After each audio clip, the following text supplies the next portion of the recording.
Well. Things just keep getting worse. Things are getting worse and worse for the Republican Party and for Donald Trump. But when you're dealing with a cult, I don't think the truth actually matters anymore. A grand jury in Georgia that's looking into Donald Trump's conspiracy to overturn the 2020 election in that state the grand jury said today, Trump was wrong. They found absolutely no evidence of voter fraud in the 2020 presidential election. Now, not a single judge or jury in nearly 50 cases have been able to uncover voter fraud in the 2020 presidential election. Doesn't matter. We're talking about a religion, the religion of Trump. So the truth doesn't matter. Dominion Voting is suing Fox News for $1.5 billion, as well as Rudy Giuliani and a couple of other charlatans. But Dominion is suing Fox News for $1.5 billion for defamation, for spreading lies about the 2020 election, for spreading lies about Dominion voting machines. I reported on this a month ago. I reported on the depositions given by Tucker Carlson and Sean Hannity, who under oath all said they didn't believe a single word Donald Trump was saying about 2020. The depositions last night were made public. Tucker Carlson, Sean Hannity, and Laura Ingraham, all from Fox News, all said under oath and in texts revealed that Rudy Giuliani is a nut, that Sidney Powell, the other attorney, is a nut. They all said in their texts to each other that the Trump campaign, that Donald Trump was lying about the election results. Journalistic ethics do not apply to Fox News or the right-wing propaganda machine, because this isn't about the truth. This is a cult. The Georgia grand jury also said that several key witnesses who testified may have committed perjury. Among those who testified before the Georgia grand jury were Senator Lindsey Graham and Rudy Giuliani, who were both asked under oath about the role they played in trying to convince Georgia's Secretary of State that Biden lost Georgia in 2020. Okay, it's getting worse. The evidence has been there for years. It doesn't matter to Republicans or Trump supporters. Doesn't matter to our Justice Department. Lawyers for 5 leaders of the Proud Boys who are on trial for seditious conspiracy in the role they played in the January 6th insurrection have asked the judge in their case to subpoena Donald Trump in an attempt to prove the Proud Boys were acting on orders from the White House when they stormed the nation's capital. Meanwhile, one of the lead members of the Proud Boys has already pleaded guilty to seditious conspiracy, and he is serving as a key witness for the prosecution. Seditious conspiracy. We already had Oath Keepers convicted last month and in November of seditious conspiracy. This was an insurrection. Now, as we've already talked about on this show, Enrico Tarrio, he is the leader of the Proud Boys. As we've reported on this show last year, he was already an informer for federal and local police going all the way back to 2012. We're working off a Reuters story that came out last year. Well, the Washington Post is now reporting that the head of Washington, D.C.'s police intelligence, he was the head of Washington, D.C.'s police intelligence, at least during the run-up to January 6th. He was suspended. His name is Shane Lamond. He's a 22-year-old police veteran.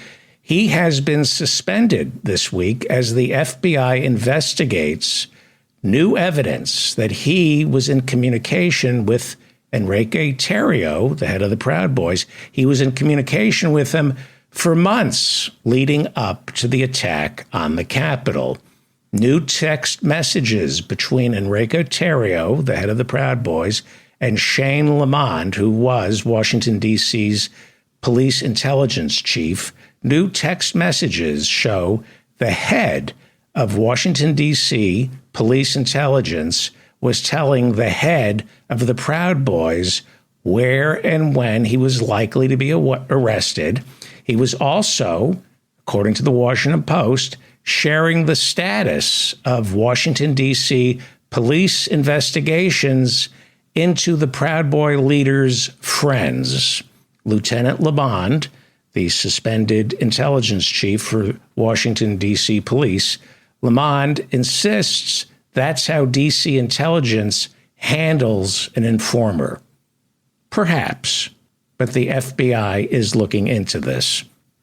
Lawyers for Enrique Tarrio, the head of the Proud Boys, Enrique Tarrio, they want to call Lamond, the suspended Washington, D.C. intelligence chief. They want him to testify in order to prove the Proud Boys did not conspire to bring about the events of January 6. They want to prove that the Proud Boys were in constant communication with D.C. police in the lead up to the January 6 insurrection. Now, we've reported, based on the work of Reuters, that Enrique Tarrio, the head of the Proud Boys, was an FBI informer and as well as an informer to the Washington, D.C. police. So it is conceivable he was being handled by Washington, D.C. police intelligence chief and being given information to get information. I understand that. But we are watching a Justice Department convict Oath Keepers of seditious conspiracy, right? They got 2 convictions in 2 separate trials. We know Enrique Tarrio, head of the Proud Boys, was meeting with Stewart Rhodes, who was the head of the Oath Keepers, in a garage the night before January 6. Stewart Rhodes, the Yale-educated founder of the Oath Keepers, was convicted last November of seditious conspiracy in the role he played in January 6. He testified under oath, Stewart Rhodes, that he was waiting to be called by Donald Trump to take action. He was expecting Donald Trump to issue some kind of mandate, some kind of insurrection act, and deputize the Oath Keepers. So what did the Trump Justice Department know in the lead up to January 6? What did Washington, D.C. police know in the lead up to January 6? What did the Secret Service know in the lead up to January 6? Could they have stopped it? Did they want it to happen? Well, things don't look good for Donald Trump. I don't know if that matters. If this were another country, it would look bad for Trump. In this country, things may be looking up for him. It's gotten so bad. But things seem to be perhaps looking bad for Trump. And so other Republicans are thinking of running. This week, Nikki Haley said she is no longer thinking about it because she doesn't think about anything. That's why she declared her candidacy for president of the United States. Nikki Haley made the announcement before a rally of low information voters in her home state of South Carolina. And before the big declaration, she said what she, as governor, ordered all state employees to say when they answered the phone. It's a great day in South Carolina.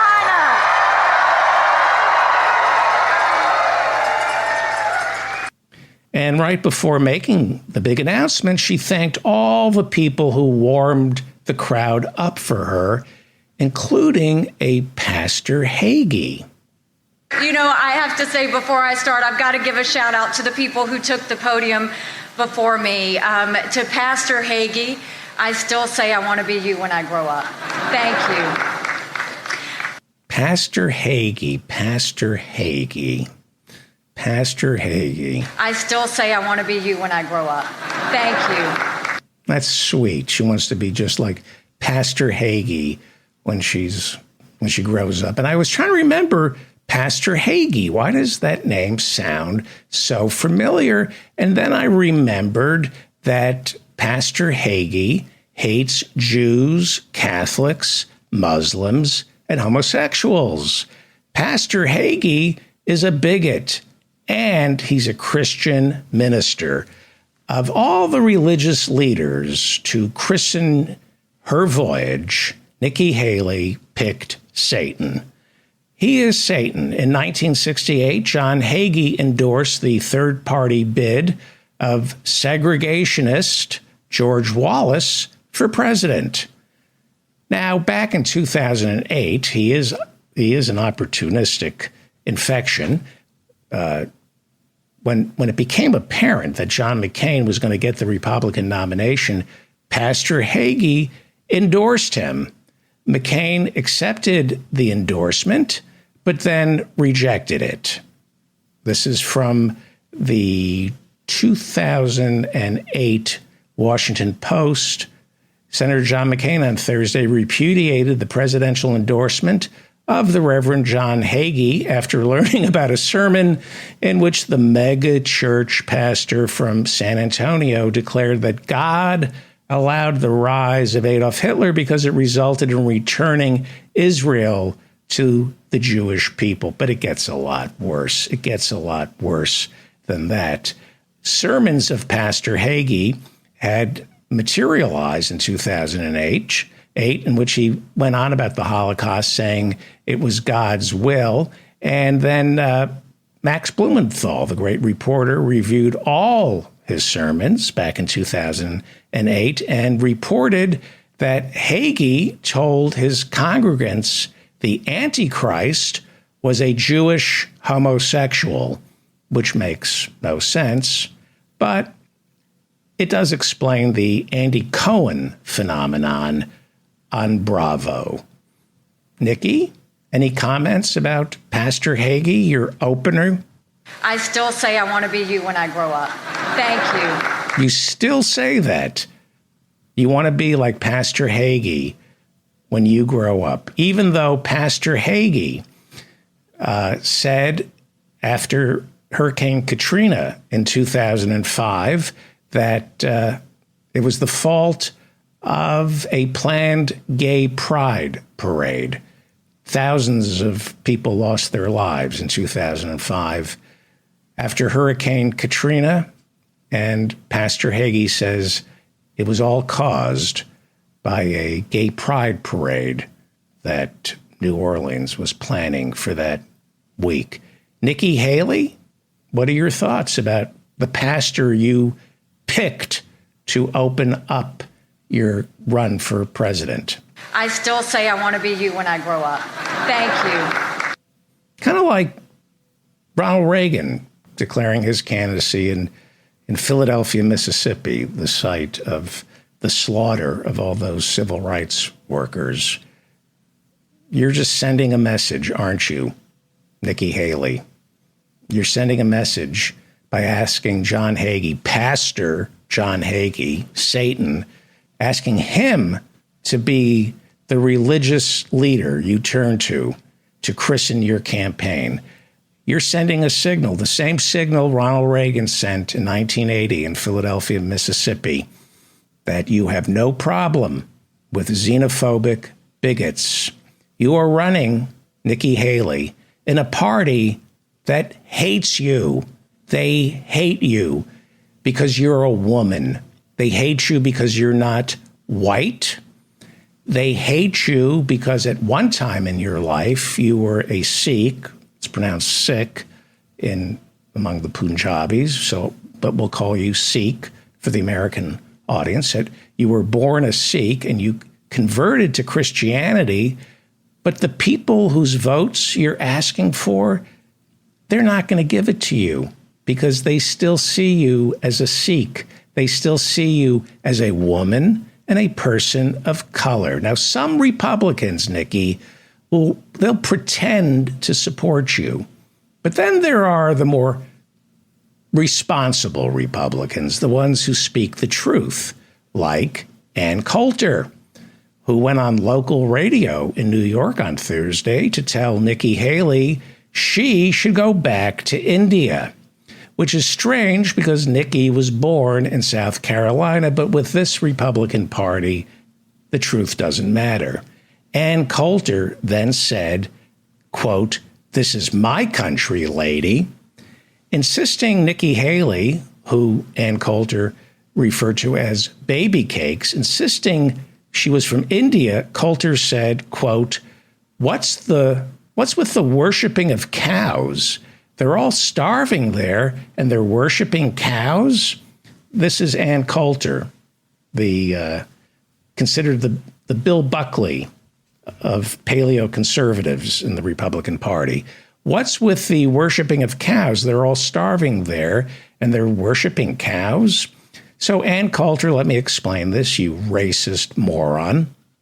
See, cows are sacred in India partly because they are starving. Cows produce milk, which means they produce cheese, which means if you keep the cow alive and don't eat it for the meat, the cow can feed a village. But if you kill the cow for the meat, you end up starving the village. But why would someone like you who denies climate change, Ann Coulter, think one extra step into the future and plan what's best for the community? Nikki Haley is trying to get the votes from people who are racist, misogynistic, they're bigoted, they're fueled by hate. But most importantly, this entire Republican Party is the party of stupid. Ann Coulter will eventually claim she didn't mean it. She was just making a joke. But the truth is, there was a time, even in the Republican Party, when yesterday's comments by Ann Coulter would destroy her career. Now, it only enhances it, at least in right-wing media, which celebrates ignorance. These new Fox text messages between Laura Ingraham, Sean Hannity, and Tucker Carlson. It doesn't matter what the truth is as long as it's bigoted and hateful. Now, we know Republicans are stupid. The people who vote Republican are stupid. And they are easily talked into voting against their own interests. But Nikki Haley, she is that rare politician who is running against her own interests. The height of stupidity. To get a single Republican vote, Nikki Haley must stake out positions that injure her gender, skin color, her parents' religion, her body. This is unadulterated ambition, pure, unadulterated ambition that you see in Nikki Haley. And she's not too smart. Nikki Haley was Donald Trump's ambassador to the United Nations. Before that, she was the Republican governor of South Carolina. And on Wednesday, after first seeking permission from Mr. Trump to run, Nikki announced she was running for president. And she is, to put it gently, a portrait in contradiction. Although she is running as a person of color, she supports strict voter ID laws that make it difficult, if not impossible, for other people of color to cast their ballots. Although Nikki Haley is a woman, She opposes a woman's right to choose when it comes to her own reproductive rights. Well, how did Nikki Haley do as governor? She's going to run on her record. She left office in 2017 to become Donald Trump's UN ambassador. Here's her record. South Carolina is among the 10 poorest states in America. That is former governor of South Carolina, Nikki Haley's record. It's a great day in South Carolina.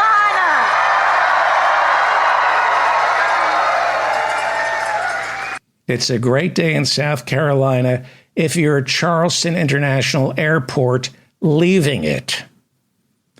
Because of rampant poverty that Nikki Haley did nothing to alleviate, South Carolina is among the top 10 hungriest states in America. It's a great day in South Carolina.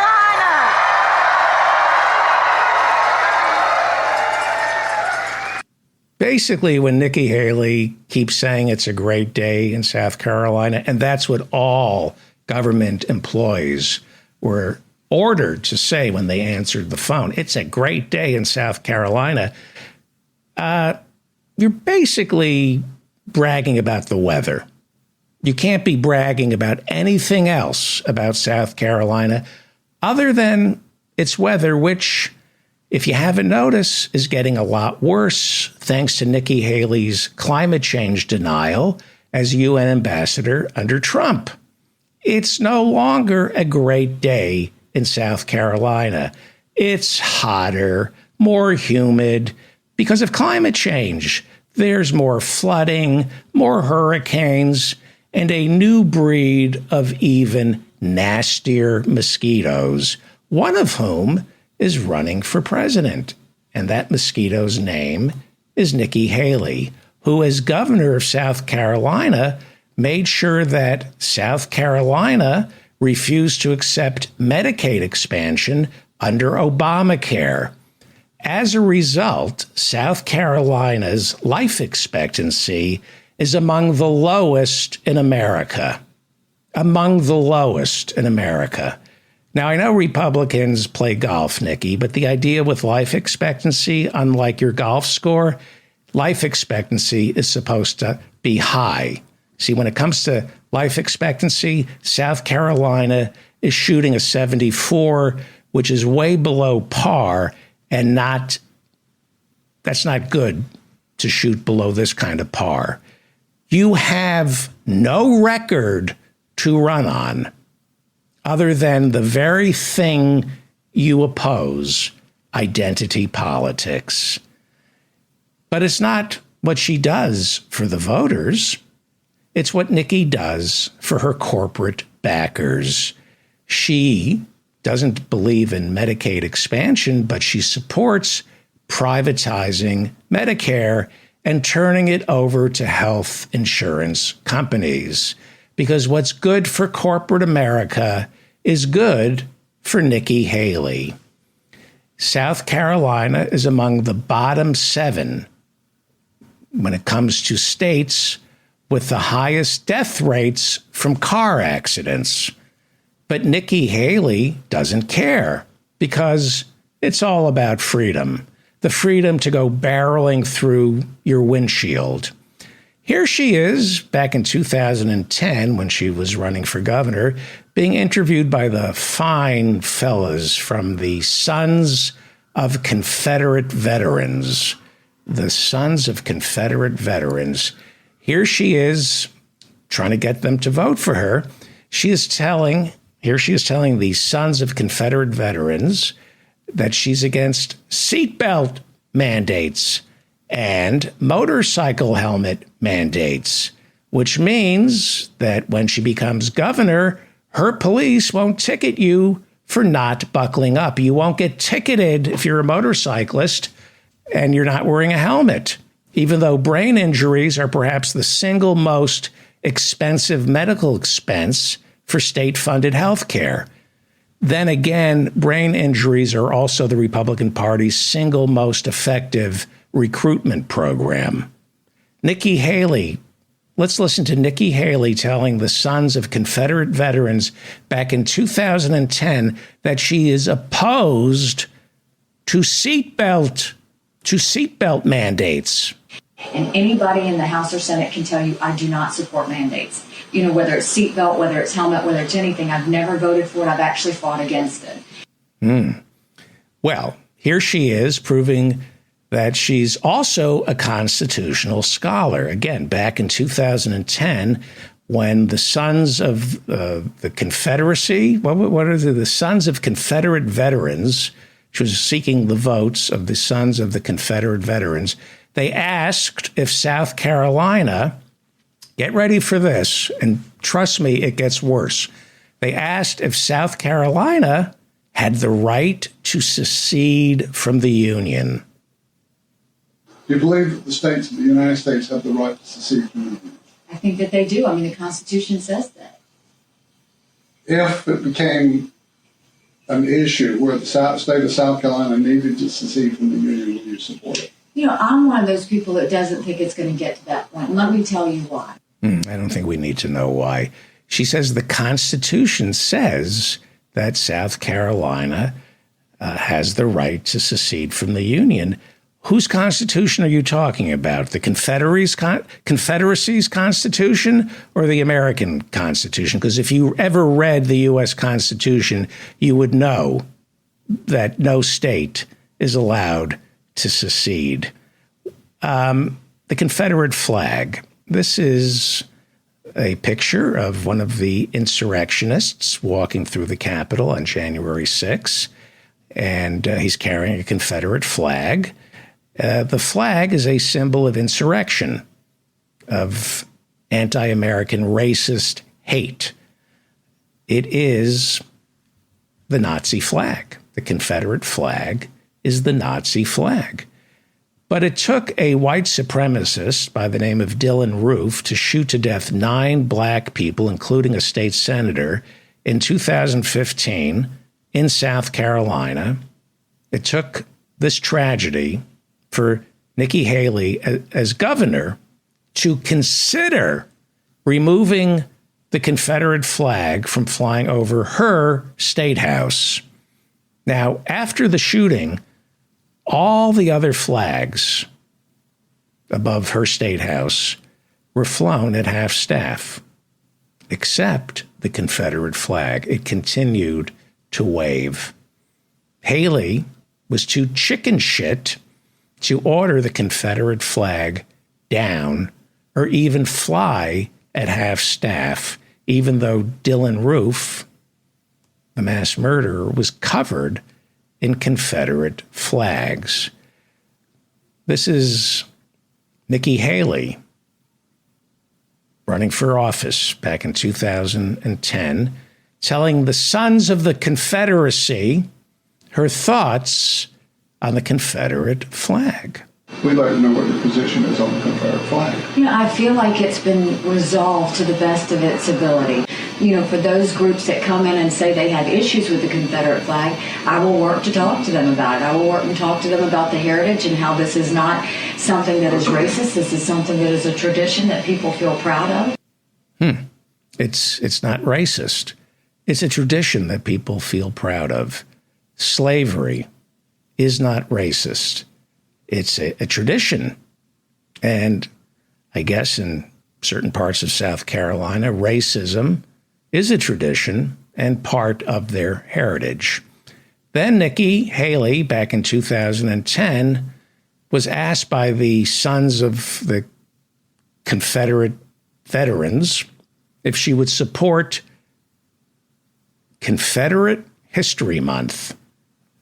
Would you support Confederate History Month, Nikki Haley? Would you support a Confederate History Month in this state? I mean, yes, it's part of a traditional, it's part of tradition. And so when you look at that, if you have the same as you have Black History Month and you have Confederate History Month and all of those, as long as it's done where it is in a positive way and not in a negative way, and it doesn't go to harm anyone, and it goes back to where it focuses on the traditions of the people that are wanting to celebrate it, then I think it's fine. I think it's fine as long as it doesn't harm anybody, because, you know, it was just a tradition. The Confederate soldiers didn't harm anybody, right? They weren't trying to keep slavery. She equates Confederate history with Black history. This is how an eighth grader thinks if that eighth grader hasn't been exposed to critical race theory. What was the Civil War about? It was about the whips, the raping, the separation of mothers from children, men and women separated, families sold off. We're talking about a Holocaust. This is not a tradition. This is not a heritage. This was a travesty. It is America's original sin. And you think it's harmless to celebrate Confederate history and paper over the history as though it was about tradition? This was about the mass slaughter of Africans. A tradition, a heritage. And yet, it gets worse. It gets worse. Nikki Haley is stupid. Nikki Haley is stupid. Watch how she gets tricked into a loaded question. This is a when did you stop beating your wife question. It's incredible. This woman wants to be president. Watch her get tricked by sons of Confederate veterans. She's too stupid not to be tricked by the sons of Confederate veterans. This is a perfect example of a when did you stop beating your wife question. Here we go. Enjoy this. What's your belief about the reason the Civil War was fought? Let me just make sure you heard that properly. What is your belief as to why the Civil War was wrong? Okay, let's just watch that again. This is when did you stop beating your wife? We just support a Confederate history month. Here we go. Hang on. Here we go. She's being asked, what's your support? What's your view on why the Civil War was wrong? What's your belief about the reason the Civil War was fought? Yeah, give me the reason the Civil War was wrong. Like, we all know the Civil War was wrong, but what's your reason that the Civil War was wrong? This is the party that calls my father Antifa. My father was Antifa. He served in World War II, defeated Hitler, Mussolini. They're the bad guys in the Republican Party. Anybody who's against fascism is a terrorist, according to the Republican Party. And here is Nikki Haley answering a question, the reason the Civil War was wrong. And here is her answer. It gets worse.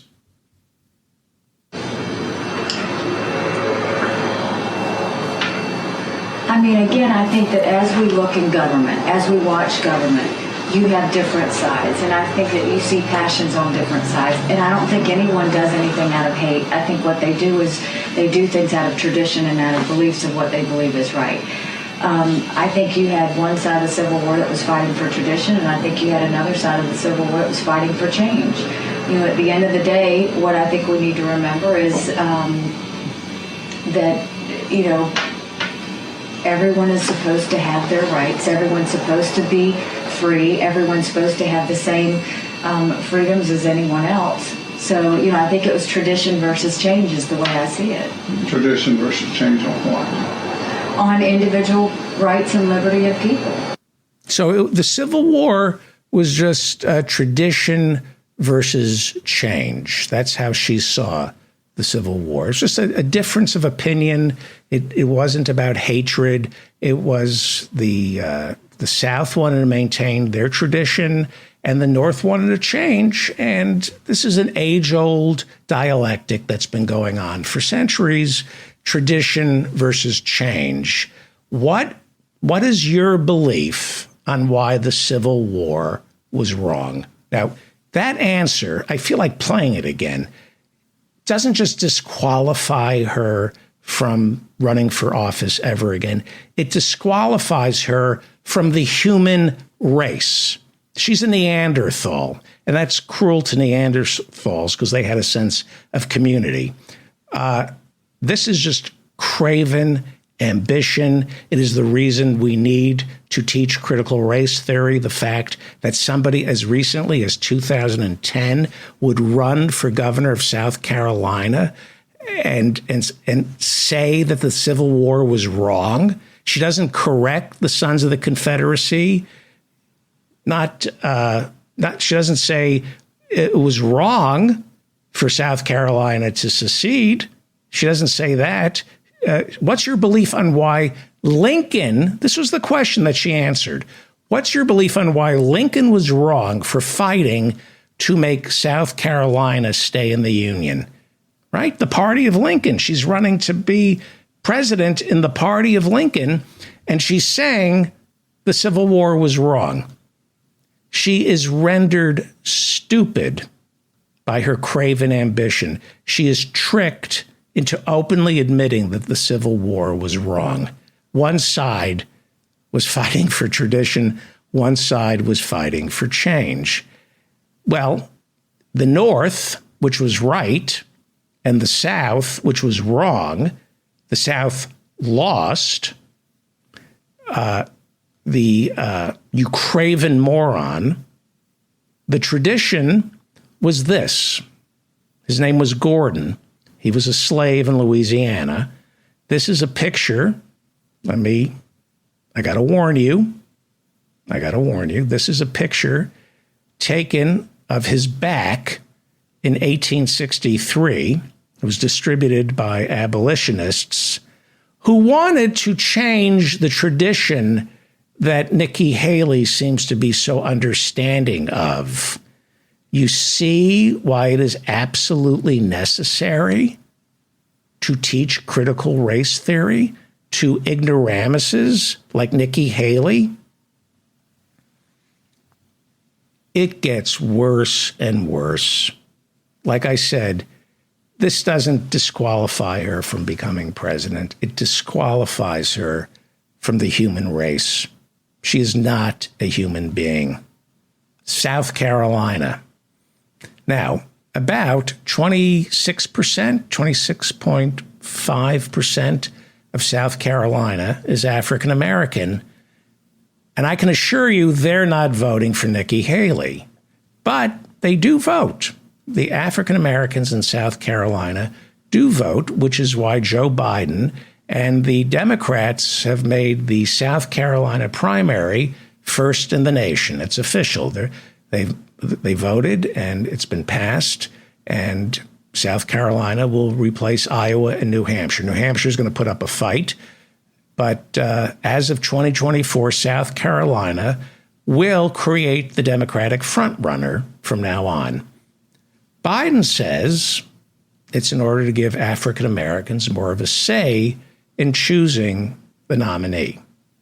And I like the idea of African Americans picking our candidates. I'm just not too keen on anyone else in South Carolina vetting the Democratic Party's frontrunner. I'm not sure this was a great idea. Again, I like the idea of African Americans vetting our Democratic Party's nominees. There aren't enough in Iowa. There aren't enough in New Hampshire. I'm just not keen on anyone else in South Carolina vetting the Democratic nominee. If you remember, back in 2020, South Carolina served as the firewall to stop Bernie Sanders from getting the nomination. South Carolina picked Biden over Sanders. Even Warren, they picked Biden over Bernie Sanders and Elizabeth Warren. I agree. Iowa and New Hampshire don't have enough people of color, but they do a pretty good job traditionally of giving left of center activists a shot. Not sure South Carolina, given who it has sent to Washington, that given who South Carolina sends to Washington as Democrats, Biden and Clyburn, not sure South Carolina has earned the right to be first in the nation, picking the front runner for the Democratic Party. Nikki Haley, going back to Nikki Haley, she opposes an assault weapons ban. And as governor, she made it easier to get a gun, which is why South Carolina is in the top 10 when it comes to gun deaths in America. Thanks to Nikki Haley. Top 10. This is a record you can run on. Top 10 in gun deaths in America. Only Missouri, Alabama, Mississippi, Louisiana, and Arkansas have more gun deaths than Nikki Haley's South Carolina. Now, I don't want to relitigate the Civil War. Apparently, people in South Carolina do. You lost. And when I see that the bottom rung of gun deaths belong to Missouri, Alabama, Mississippi, Louisiana, and Arkansas, I'm not sure about Missouri and Arkansas. I don't know if they were in the Confederacy. I'm not quite sure. But I do know they're red states, and their leaders, I know Arkansas's Tom Cotton identifies with the Confederacy, and Josh Hawley in Missouri, pretty sure he identifies with the Confederacy and gun rights. I don't think we should be listening to these people when it comes to the assault weapons ban, when you factor in that most of the gun deaths are in the states that have the most lax gun laws in America. It's a great day in South Carolina.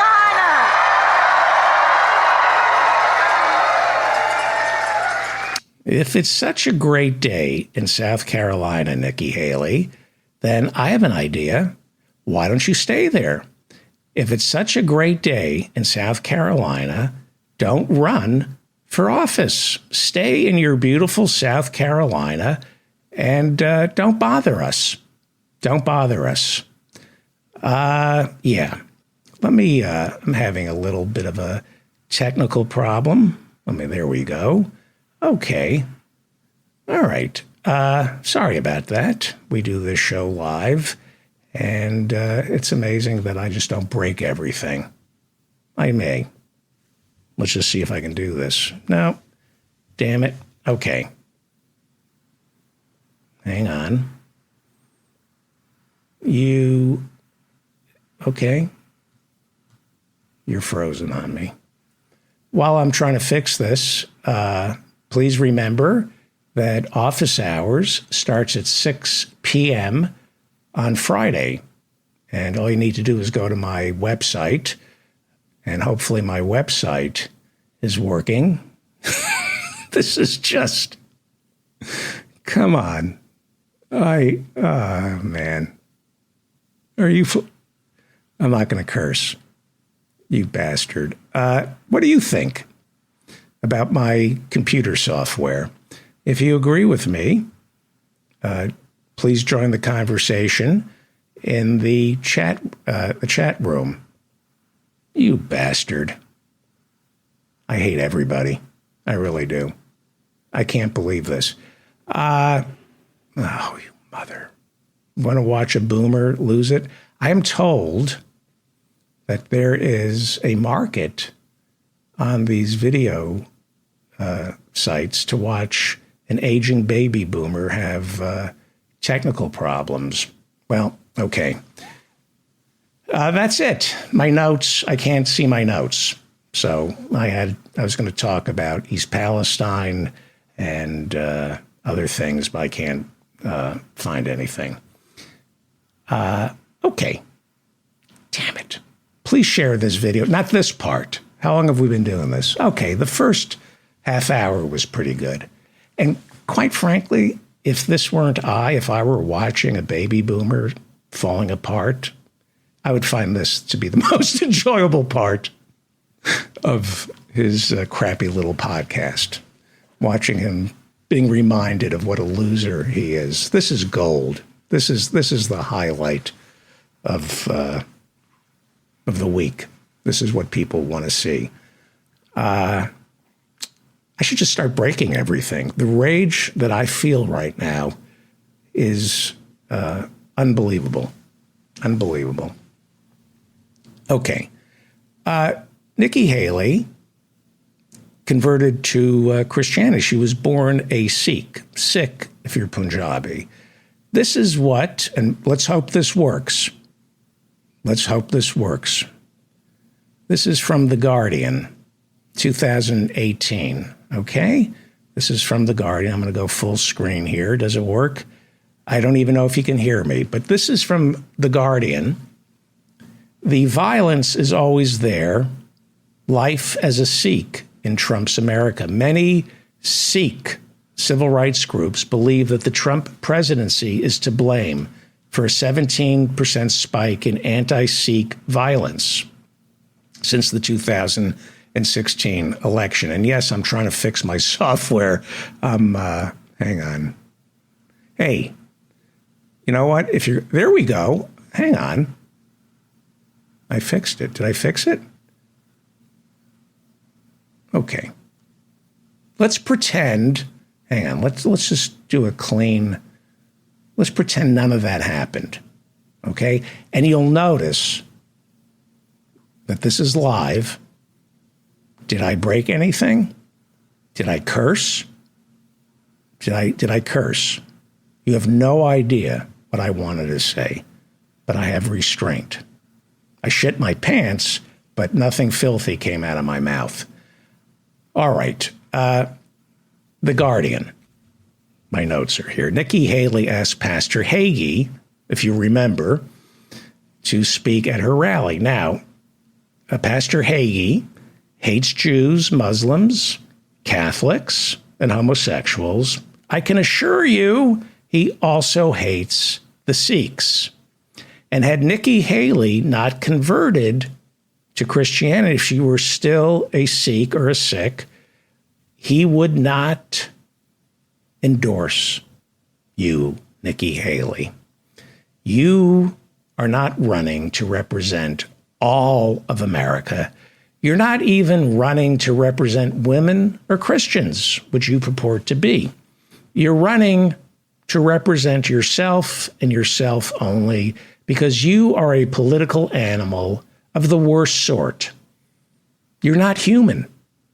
And your party is run by animals just like you. Donald Trump, Ron DeSantis, Kevin McCarthy, Jim Jordan. It's all about you. You are all subhuman. And I'm tired of anthropomorphizing the people who run the Republican Party. I'm going to say anthropomorphizing again because I mispronounced it. I am tired of anthropomorphizing. That's what I get for using a $5 word. If you're going to use a $5 word, a-hole, learn how to pronounce it. I am tired of giving human characteristics to animals like Donald Trump, Jim Jordan, Ron DeSantis, Kevin McCarthy, Nikki Haley. And I'm tired of being told that you're humans. You're not. You're not. You're vicious and you're craven. Nikki Haley's parents, I believe, are still Sikhs. This is from The Guardian. Okay? 2018, the violence is always there. Life is a Sikh in Trump's America. Many Sikh civil rights groups believe that the Trump presidency is to blame for a 17% spike in anti-Sikh violence since the 2016 election, as well as a deluge of other discriminatory incidents in the workplace. in housing, in schools, at airport security checkpoints. The president's inflammatory language about immigrants and foreigners, they say, has made official profiling more prevalent and emboldened racists to speak and act more openly. I have a friend who's Sikh and was thrown out of a Trump rally for wearing a turban, because in Trump's world, in the Republican Party, there's no difference between a Sikh and a Muslim, because this entire party is run by vicious, craven, ignorant Neanderthals. And they're already extinct. They're going away. But they won't be satisfied until they take us with them. That's their goal. These Neanderthals know they're extinct, but they won't be happy until we go extinct without them. And my apologies to Neanderthals. The more we've learned about Neanderthals, the more we've learned that they had a sense of community, which these Republicans do not have. Well, we did it. We got through another episode. If you enjoyed this, and I don't know why you would, although I think it really kicked in at the end where I just fell apart. I thought that was my sense of showmanship excelled there. Please share this. The only way people can find out about my show is if you, the listeners, share it. I have no corporate funding. I'm not part of any podcasting network who would have me. I'm not part of any charity, no corporate underwriting. Anybody who hears this show or watches this show, they only found out about it through their friends. So please copy and paste the link to this podcast, share it through social media or on email. If you would like to sign up for my newsletter, please do so by going to my website. My newsletter comes out an hour before office hours starts every Friday night at 6 p.m. It also contains the link for office hours. I make myself available to all my listeners through office hours at 8 p.m. till about 9:30 p.m. every Friday night. All you need is Zoom, or we have a dial-in number, and I'll talk to you about whatever you want to talk about. I'm David Feldman, reminding you to stay strong and protect the weak. You're listening to The David Feldman Show, you happy, self-actualized hump. We're going to do this. There are going to be no technical problems. This is Lou Guillermino. Lou Guillermino. He is an attorney who Tucker Carlson loves having on the show. I think Lou's also a fitness instructor. I also think he's named Lou because by the looks of things, that's where Lou spends most of his time, sitting on the loo. Lou thinks the government has turned into a nanny state, and it is making us all weak. You'd be hard-pressed to find anyone more in need of a nanny state than this guy. Here he is, earning his bread and butter, emphasis on the word butter, working to convince low-information voters who watch Fox News that the federal government, the regulators, are the source of all our immiseration. You know, it seems like the government will not be happy unless they have us all eating kale, drinking carrot juice, and smoking weed. Eating kale, drinking carrot juice, and smoking weed. You see, Lou doesn't smoke weed. He hates kale and carrot juice because he eats anything that's plant-based, except for one thing, cigars. That's why Lou is on Tucker, because Lou wants to protect the rights of cigar smokers, not the rights of most Americans who not only don't smoke cigars, but don't want to breathe in Lou's carcinogenic secondhand smoke, or at the very least, come home smelling like Rush Limbaugh's burial shroud. Yep, there's only one plant that Lou ingests, tobacco. The one plant in nature that's bad for you, and lose for that. All the other plants that extend your life, nope. So, who's to blame for Lou's misery? Because all he wants to do is smoke a cigar, give us all cancer and emphysema, and stink up the planet. Who's to blame for all your unhappiness, Lou? The government. Yes, the evil, evil government. I noticed you're not wearing a tie. Who took it? The government. Yes, the government. And your shoelaces? Who took your shoelaces? The government. Yes, the government took your shoelaces. And your belt? Who took your belt, Lou? The government. Yes, the government took your belt because the government thinks you're going to harm yourself with it, Lou. You look suicidal, Lou. Seriously. You look like you belong in a psychiatric ward until they can get your meds just right. Who took your hair? The government. Yes, because you tried to eat your hair, right? Okay, the government. We get it, Lou. We get it, Fox News, and we get it, Tucker Carlson. The government is evil, especially if it doesn't allow you to commit crimes. Donald Trump hates big government and their law enforcers because of big government, his family is forbidden from running phony charities in New York State. The federal government made him and his father rent to black people in the 70s. Because of big government, Donald Trump must pay his construction workers for overtime. Government is evil, unless it's the Russian government. Donald Trump loves the Russian government because they've been great to Donald Trump. They made him president. Remember Russiagate? Republicans say all that was a hoax. So Bill Barr, when he was President Trump's personal attorney general, most presidents just have an attorney general. Donald Trump had Bill Barr be his personal attorney general. Bill Barr tried to show how unfair the federal government had been to Donald Trump. He wanted to prove that Russiagate was unfair, so Bill Barr appointed a special counsel to investigate the whole Russia probe.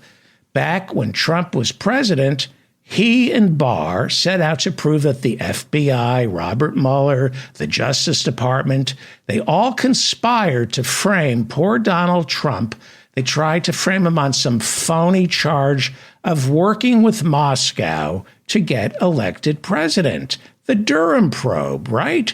But according to new reporting by the New York Times, all the Durham probe could find was more Trump financial malfeasance.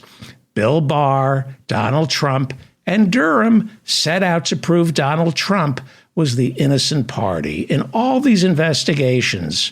But all they could come up with was more financial crimes committed by Donald Trump. Okay, the whole idea of the Durham probe was to prove that the Russia probe was a hoax. But instead, according to the New York Times, the Italian government tipped the Durham probe off to tell them about more criminal financial dealings conducted by Donald Trump, which Bill Barr and Durham decided to bury and keep secret, which, if I'm not mistaken, is another crime. This is from the Insider. You might want to read about it. And this is the story of the government not leaving Trump alone in Georgia.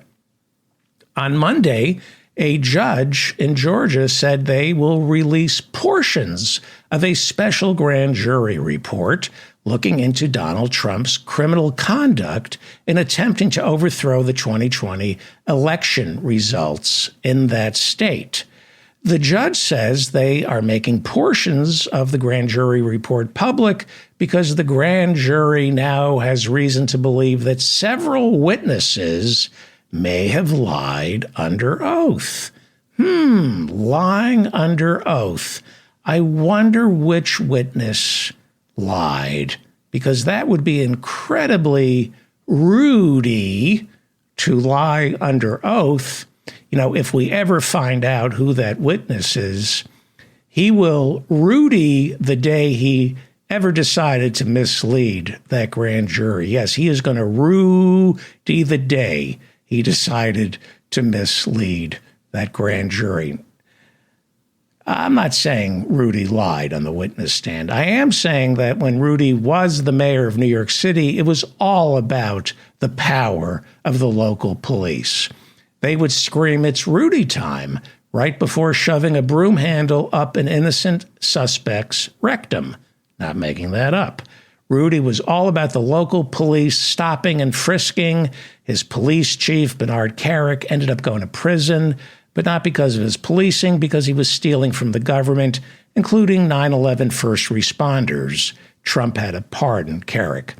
And because it's not the local police, but the FBI, the IRS, state attorney generals prosecuting Rudy Giuliani and Bernard Kerik and Donald Trump, we need to blame who, Lou? Who do we blame for all this? The government. Yes, we blame the government, the big bad federal government. Local police, good, so long as they're not working for, who is it again we don't like them working for, Lou? We don't like them working for the government. We don't like the federal government, which is why opportunistic infection Elise Stefanik, the number 3 Republican leader in the House, announced, "We will vote to protect every American's constitutional rights with a new select subcommittee on the weaponization of the federal government." Yes, a new select committee to investigate the weaponization of our federal government. You see, the Republicans want us to believe that the federal government, which is owned and operated by corporate America, somehow has been weaponized against people like Donald Trump. When the federal government makes Donald Trump or people like Donald Trump obey our laws, then the federal government has been weaponized.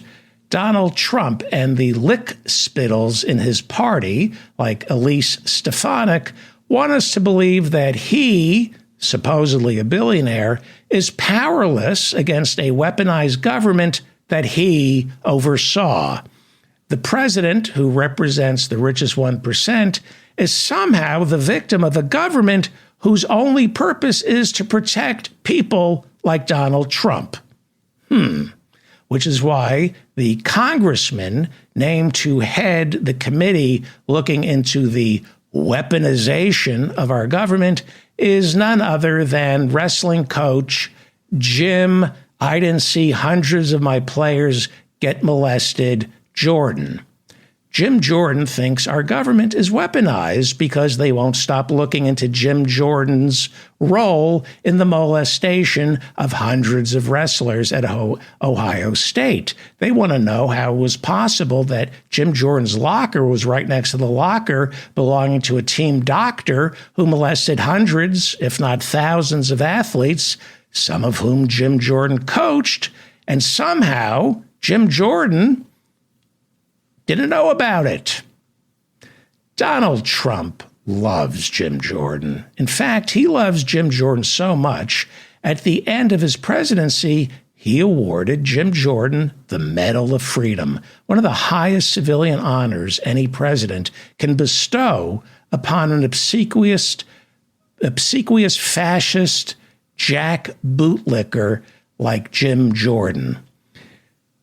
The highest civilian honor Jim Jordan was given, he's right up there with other recipients of the Medal of Freedom. This is Nancy Reagan and Ronald Reagan awarding Mother Teresa the very same award Jim Jordan was given by President Trump. Also receiving the Presidential Medal of Freedom that Jim Jordan was given, civil rights pioneer Rosa Parks, and of course, Mr. Rogers, right? It's a, did I show you? Yeah, okay, there's Rosa Parks, and there's Jim Jordan. There's Mr. Rogers getting the Presidential Medal of Freedom from George W. Bush. Mr. Rogers, it's a beautiful day in the neighborhood because Jim Jordan isn't your son's wrestling coach. Can you say accessory after the fact? Sure you can, which is why, unlike Rosa Parks, Jim Jordan needs to give up his seat. But Jim Jordan is in charge right now of looking into the weaponization of our government. Weapons, Jim Jordan insists, are dangerous, except, of course, actual weapons, like assault weapons that kill innocent, beautiful souls in Uvalde, Texas.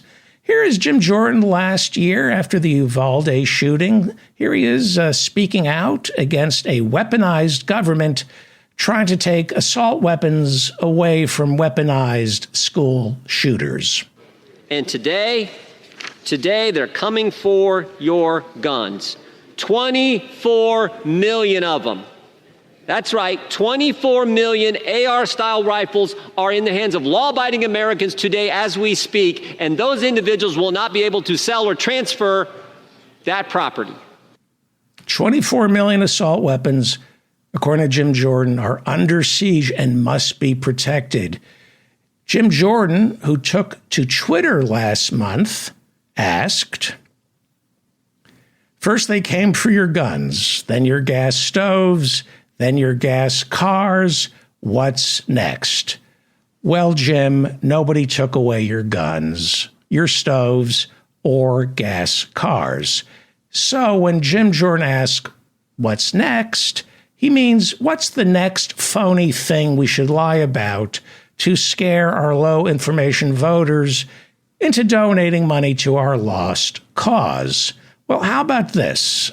On January 5th, of this year, El Chapo's son had an anti-aircraft gun in his bedroom when Mexico police engaged in a 10-hour gunfight with him. When they finally captured Ovidio Guzman last month, he had in his possession an anti-aircraft gun. So, what's next? Here's an idea. Our anti-aircraft guns, Jim Jordan. Tell your idiot low information supporters that the government is coming for their anti-aircraft weapons. That way you can serve the gun manufacturers and the weapons manufacturers by convincing these morons to start stockpiling anti-aircraft weapons. Create a brand new market out there of sportsmen who like to shoot Chinese weather balloons out of the sky. Do this. You can get Americans to start buying anti-aircraft, anti-ballistic missiles by convincing Americans the government is taking their anti-aircraft weapons away from them. Because the gun owners in America are just stupid enough to believe our government is trying to take away their anti-aircraft surface-to-air missiles, even though nobody owns one yet. I can hear Jim Jordan telling Republicans, telling the NRA, our founding fathers gave us the Second Amendment specifically to guarantee that a tyrannical government would not be the sole possessor of terminal high-altitude area defense systems that can shoot down intermediate-range ballistic missiles. But now, the woke left over at the Democratic Party, they're trying to prevent law-abiding citizens from possessing anti-ballistic missiles. These are not offensive weapons. These are for shooting incoming missiles out of the sky, or weather balloons. This is purely for defense and sport, weekend sport.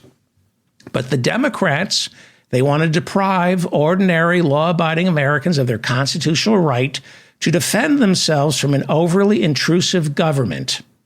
Sure, a couple of schools were destroyed by some crazies who accessorized their anti-ballistic missiles and made them offensive weapons, but that's a mental health issue. Plus, there's no reason Raytheon can't instruct teachers on how to operate their own terminal high-altitude area defense system to protect their classrooms.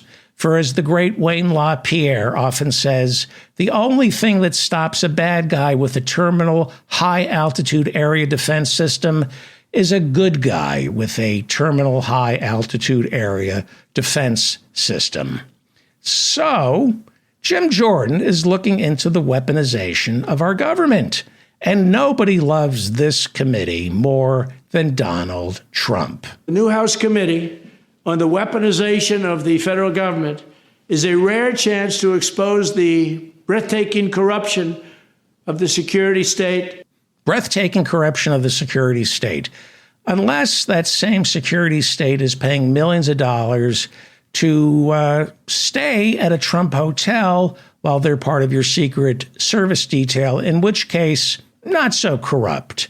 This is from October of last year. CNN, NPR, and the New York Times all report on records obtained by the House Oversight Committee looking into how Donald Trump ripped off the Secret Service to the tune of $1.4 million. The people protecting Donald Trump. He charged his Secret Service detail $1.4 million for the privilege of keeping him alive, right? They had to stay at all his resorts, $1.4 million, like $1,000 for a room. These are the men and women who are willing to die for Donald Trump. So what does he say to them?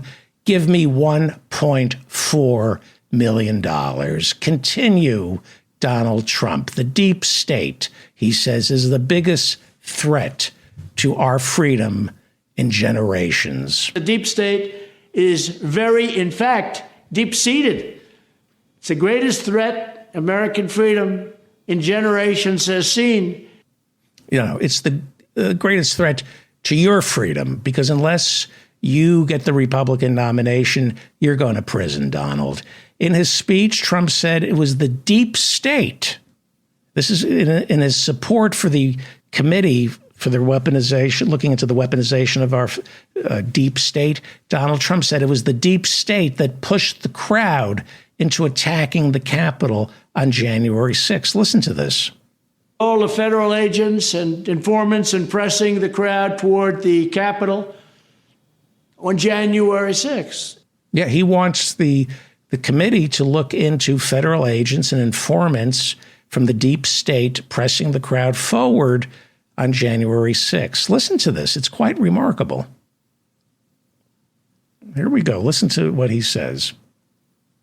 All the federal agents and informants and pressing the crowd toward the Capitol on January 6th. Yeah. So it was the deep, dark state that's responsible for January 6th.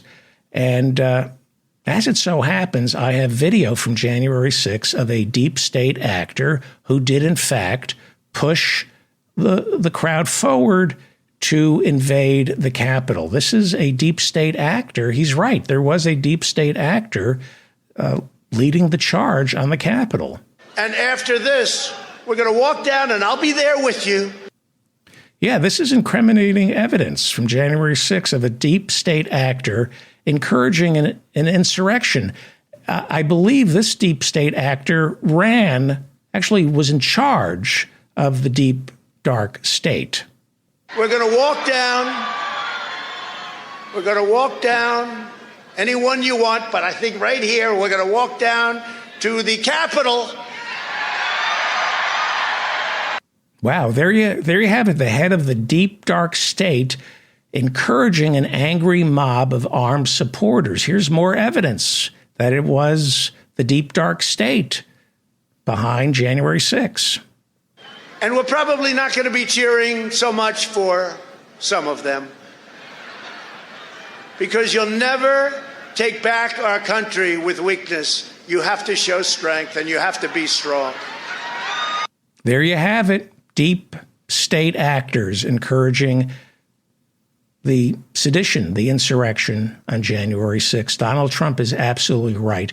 But there's a problem. Now, the committee, the Weaponization Committee, held hearings last week. There's a problem over at this new committee looking into the weaponization of the Justice Department and the FBI, because Donald Trump insists the deep state was behind the attack on the Capitol. But there are other Republicans who do not believe January 6 was so bad. Donald Trump says it was the deep, dark state behind January 6, but a Republican witness, a former FBI agent, Thomas Baker, who was there to testify about the dangers of this deep, dark state, he was asked by Democratic Congressman Colin Allred how bad January 6 actually was. Mr. Baker, just to set a tone here, do you agree that the attack on the Capitol on January 6th was an act of domestic terrorism? I don't know if that rises to the level of terrorism, quite frankly. It might. Well, what would constitute domestic terrorism to you, sir? Domestic terrorism is acts of violence to influence political decisions. That's what we know what we do on January 6th every 4 years? Well, January 6th to me looked like a riot. It was a seditious It was lawless. conspiracy. It was lawless. There was property destroyed. There was trespassing. There were people injured. Those are all crimes. Thankfully, numerous courts and juries have disagreed with you and have found many of those insurrectionists guilty. It was an act of domestic terrorism, and I thank you for clarifying for all of us here that you can't decide whether it was or not. Thomas Baker, who was an FBI agent before there were smartphones, it's been like 20 years since he was an FBI agent. He's a former special agent for the FBI. He was there to testify on the weaponization of the deep, dark state with his 20-year-old firsthand knowledge. But he can't decide whether January 6 was an insurrection or just a riot or an act of terrorism. But luckily, as Congressman Allred pointed out, several juries have not only decided it was an insurrection, they have also convicted quite a few January 6 participants for sedition. For example, Yale Law School graduate Stuart Rhodes is the founder of the Oath Keepers, and he was convicted along with several others back on November 29th, 2022, of seditious conspiracy to commit sedition against the United States government on January 6.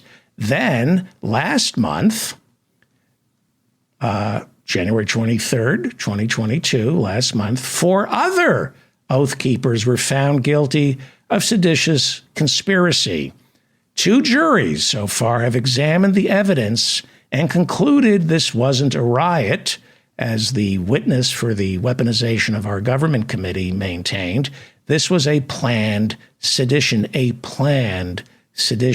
Here is the definition of seditious conspiracy according to our criminal code, 2384. I'm going to read it to you. If 2 or more persons in any state or territory or in any place subject to the jurisdiction of the United States conspire to overthrow, put down, or to destroy by force the government of the United States, or to levy war against them, or to oppose by force the authority thereof, or by force to prevent, hinder, or delay the execution of any law of the United States, or by force to seize, take, or possess any property of the United States, contrary to the authority thereof, they shall be fined under this title or imprisoned not more than 20 years or both. January 6, seditious conspiracy. Well, back in 2020, during the Black Lives Matter protests, remember they were protesting the killing of George Floyd. Back then, FBI agents protecting the National Archives, right after the video of Derek Chauvin killing George Floyd came out, right after, and the protests started. This was Memorial Day weekend. FBI agents protecting the National Archives famously took a knee to show not just solidarity with the peaceful protesters in front of the National Archives, but to send a signal on behalf of all law enforcement that we disapprove of Derek Chauvin killing George Floyd.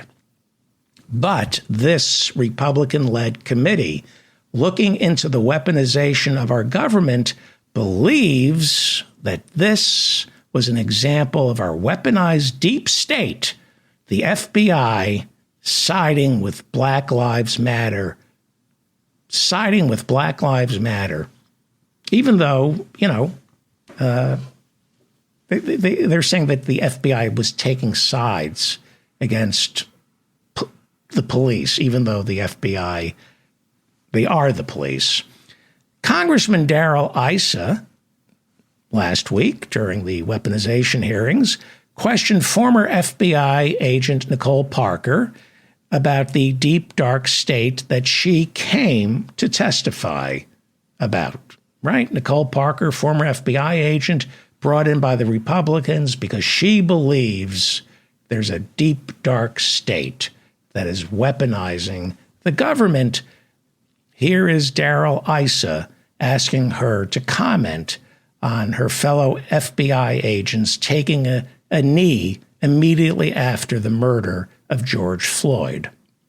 Is that something that you think represents the neutralism of simply being law enforcement for the FBI basically to kneel in support of Black Lives Matter? Darrell Issa showed the picture and asked the former FBI agent to help him get to the bottom of why FBI agents would take a knee in a symbolic gesture of disapproval with the murder of George Floyd. And here was her response. I know that in that instance, they were guarding our national institutions and that we heard that they were saying that they were trying to de-escalate the situation. But in those pictures, it appears that there are people smiling, clapping. It looked very far from de-escalation to me. It looked very far from de-escalation to her. The FBI smiling at the Black Lives protesters. That's de-escalation, according to the charlatan. Darrell Issa, Congressman, Republican, was concerned that during a protest in 2020, FBI agents kneeled in support of Black Lives Matter. And Nicole Parker, the Republican Party's star FBI witness, says that by kneeling, they were not de-escalating the situation. Smiling, taking a knee, showing support for the protesters, that's not de-escalation. Well, let me ask you a question, Nicole Parker. How about when Derek Chauvin took a knee on George Floyd? That was fine with you, right? Right? That was de-escalating the situation, according to these racist morons. I'm telling you, I'm not cherry-picking what happened during these hearings last week. This is what the hearings were about. They were insisting that the FBI has been weaponized because they took a knee during a Black Lives Matter protest. But Kyle Rittenhouse kills 2, injures 1 when he fires his AR-15 at Black Lives Matter protesters in Kenosha, Wisconsin in 2020. And for those same Republicans, he's a hero. 25 FBI agents take a knee outside the National Archives during the George Floyd protests to say law enforcement doesn't stand with Derek Chauvin. Republicans believe this is proof of the weaponization of our deep, dark state. Law enforcement, right after George Floyd was murdered, law enforcement all over America took a knee after George Floyd was killed. This is Atlanta police. Do Republicans have a problem with Atlanta police officers taking a knee with Black Lives Matter protesters in 2020, right after George Floyd was killed? This is to de-escalate the situation. Cops in New York were taking knees in solidarity to tamp down the anger. This was the Memorial Day weekend in New York, where Lieutenant Robert Catani and a couple of others took a knee in New York City's Foley Square. This was May 31st, 2020, right after George Floyd was murdered. And these New York City cops said, you know what? That's not who we are. We're taking a knee with you to de-escalate the situation, to show solidarity with Black Lives Matter. Katani took a knee. This is from NBC News. The headline reads, and boy, I should call this show "I Wish I Were Making This Up." This is the headline. NYPD lieutenant, that would be Katani, apologizes to colleagues for kneeling during George Floyd protest, right? The lieutenant told his colleagues he had trouble sleeping after he made a horrible decision to give in to a crowd of protesters' demands and kneeled alongside several other officers. Okay? I wish I were making this up, right? More from NBC News. This is written by Janelle Griffith on June 12th, 2020. A lieutenant with the New York Police Department who knelt alongside George Floyd protesters apologized for doing so in an email to his colleagues, writing, "The cop in me wants to kick my own ass. The cop in me wants to kick my own ass." You cannot make this up. The cop in me wants to kick my own ass. The civilian in me wanted to kneel in support of the peaceful Black Lives Matter protesters, but the cop in me wants to kick my own ass because that's what New York City cops do to people who take a knee with Black Lives Matter. They kick ass. That's how Lieutenant Katani in New York decided to show solidarity with his fellow New York City Police Department officers. The cop in me wants to kick my own ass for taking a knee. Cops kick ass.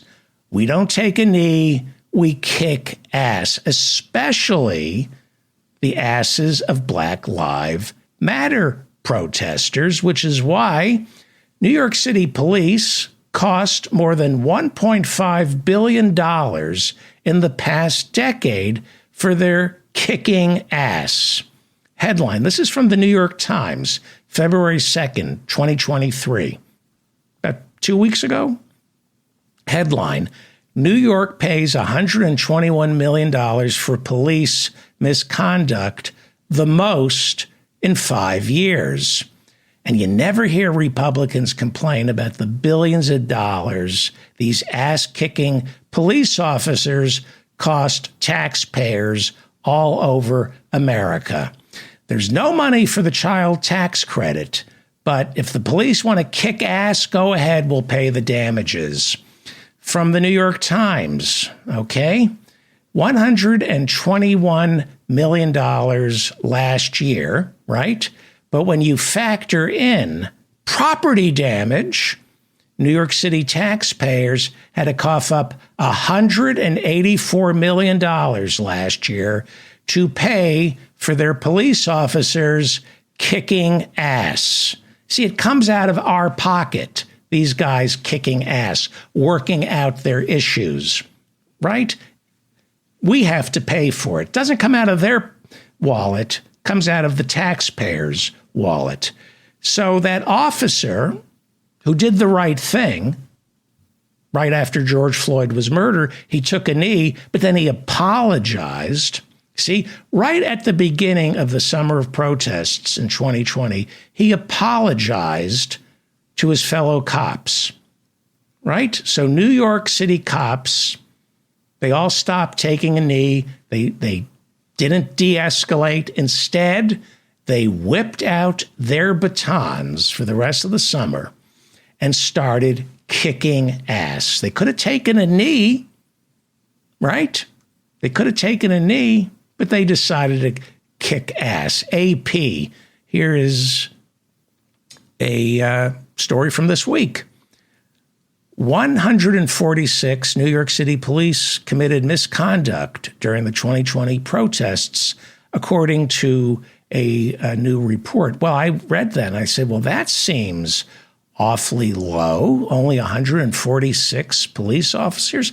I read the investigations that the New York Times did describing the Black Lives Matter protests in 2020 here in New York City as a police riot.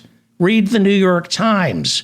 They described the protests in 2020 as a police riot. Okay? Why only 146?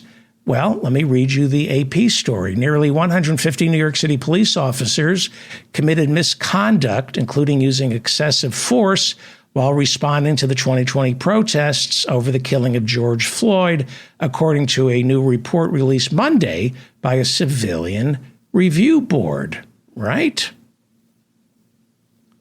Why is it so low?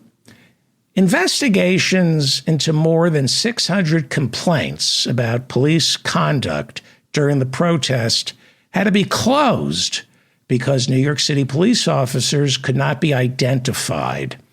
In many cases, that was because police purposely wore mourning bands over their badges or refused to provide their names, or because the department conveniently failed to track where their officers had been deployed.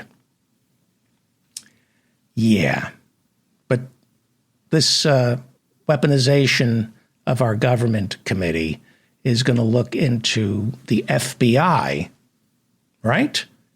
Persecuting Donald Trump. No interest in the police riots that took place across America in the summer of 2020. That they're fine with. The government, at least the federal government, is evil. That's what Lou Giuliano, the attorney on Tucker Carlson, insists. The government is evil. The government is evil. Not the police when they shoot an unarmed black man in the back. That's not our government being evil. Our government is evil, according to Lou and Tucker Carlson and the Republican Party, when they force wealthy corporations, the rich and powerful, white people to obey antitrust laws, OSHA laws, workplace safety laws, Environmental Protection Agency laws. Those laws, when they're enforced, that makes the government evil. Well, my name is David Feldman, and leave a comment in the comment section below. Please share this video with your friends. I'm David Feldman, reminding you to stay strong and protect the weak. And who's responsible for all your problems, Lou? The government